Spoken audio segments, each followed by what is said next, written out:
మంచిర్యాల జిల్లా దండపల్లి మండలం దమ్మన్నపేన ఫారెస్ట్ బీట్లో పోడు వ్యవసాయం చేసేందుకు యత్నించిన స్థానిక గిరిజనులు వారిని అడ్డుకొని తాము ఇదివరకు ఇక్కడ సాగు చేసిన ఆధారాలు ఏమైనా ఉంటే తీసుకురావాలని, ఇలా అక్రమంగా అటవీ భూముల్లోకి ప్రవేశించి ఆక్రమించి పచ్చని అడవిని నాశనం చేస్తే చట్టరీత్యా చర్యలు తీసుకుంటామన్న జన్నారం ఎఫ్డిఓ రామ్మోహన్.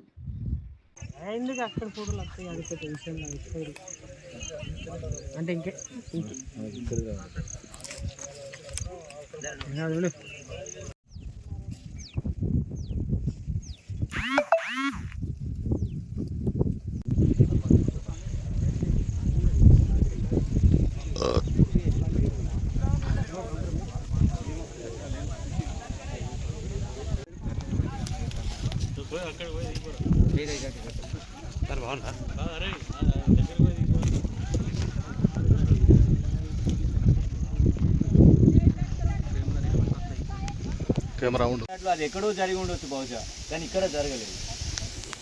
అదే చట్టానికి లోబడి ఉన్నటువంటి ఈ ప్రాంతంలో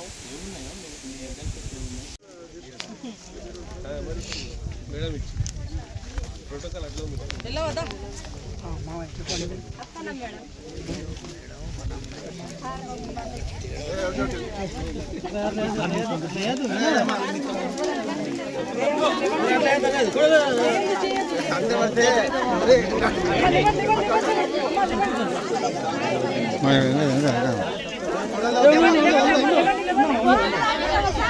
కూర్చోండి కూర్చోండి కూర్చోమ్మా కూర్చో కూర్చోండి కూర్చోండి కూర్చోండి కూర్చో కూర్చో కూర్చో కూర్చోమ్మా కూర్చో కూర్చోండి కూర్చోమ్మా కూర్చోండి కూర్చోండి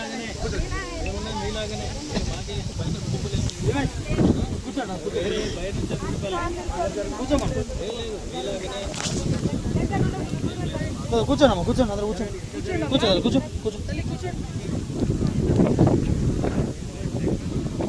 కూర్చోమ్మా ఇక్కడి వాళ్ళే ఆదిమగా ఎప్పటి నుంచో ఉన్నారు. కానీ ఫారెస్ట్ రైట్స్ యాక్ట్, అటవీ హక్కుల చట్టం చెప్పేటువంటిది ఏంటి? 2005 డిసెంబర్ 13 అనేటువంటిది ఒక కట్ ఆఫ్ డేట్ ఉంది.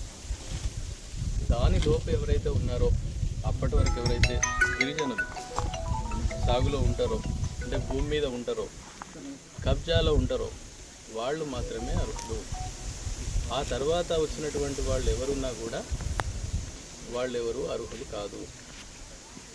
ఆ తర్వాత కూడా మళ్ళీ మనం చేసుకుంటే ఇట్లే పోతుంటే దీనికి అంతు అనేది ఉండదు. మీరు కూడా దయచేసి అందరూ గమనించండి. ఇప్పుడు మనం చేస్తున్నటువంటిది, మేము చేస్తున్నటువంటిది మా కోసము కాదు. మేము 2 ఏళ్ళో 3 ఏళ్ళో ఉంటారు, తర్వాత ఎక్కడోళ్ళు అక్కడ పోతారు. మేము ఉద్యోగులుగా అంతే కదా, ఎప్పటికీ ఉండేది మీరు కూడా ఒక తరం అంటే ఏంటండి? 30 ఏళ్ళు బతుకుతాం అంటే 30 ఏళ్ళు 60 ఏళ్ళు అనుకోండి, తరాన్ని 30 ఏళ్ళుగా లెక్కేస్తారు. వచ్చేటువంటి తరాలు ఎన్నో ఉన్నాయి. మన వెనక తరాలు కూడా కొన్ని వందలు పోయినాయి, మన తర్వాత తరాలు కూడా 100 వస్తాయి. వాళ్ళందరినీ దృష్టిలో పెట్టుకొని మనం పర్యావరణాన్ని, అడవుల్ని, వీటిని కాపాడాలి.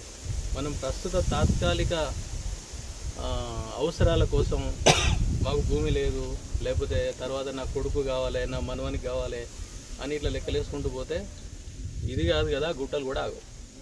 అది నేను మీకు కొత్తగా చెప్పేది ఏం లేదు. నాకంటే అడవుల్లో మీరు పెరిగినటువంటి వాళ్ళుగా, ఇక్కడే పుట్టి పెరిగినటువంటి వాళ్ళుగా మీకు బాగా తెలుస్తుంది దాని విలువ.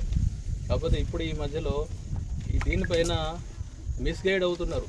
ఏంటి, మేము ఇప్పుడు చేస్తే కూడా మాకు వస్తుంది. అది సాధ్యం కాని పని, అది రాదు.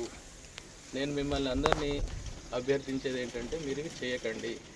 ఉన్న వాటిని, కొత్త వాటిని ఏమీ కొట్టకండి. కొత్త వాటిని కొట్టినప్పుడు అనివార్యంగా మేము చట్టరీత్యా చర్యలు తీసుకోవాల్సి వస్తుంది. అంతేకాకుండా మాకు సాధ్యం కాకపోతే పోలీస్ డిపార్ట్మెంట్, రెవెన్యూ డిపార్ట్మెంట్ ఇట్లాంటి వాటి యొక్క సహకారంతో కూడా మేము పనిచేయాల్సి వస్తుంది. అది మీరందరూ గమనిస్తారని, ఇంతటితోటి వీటిని ఆపేస్తారని నేను అనుకుంటున్నాను. మిమ్మల్ని అందరినీ కూడా అభ్యర్థిస్తున్నాను. This is my personal request, and also as a forest officer also this is an request from our side.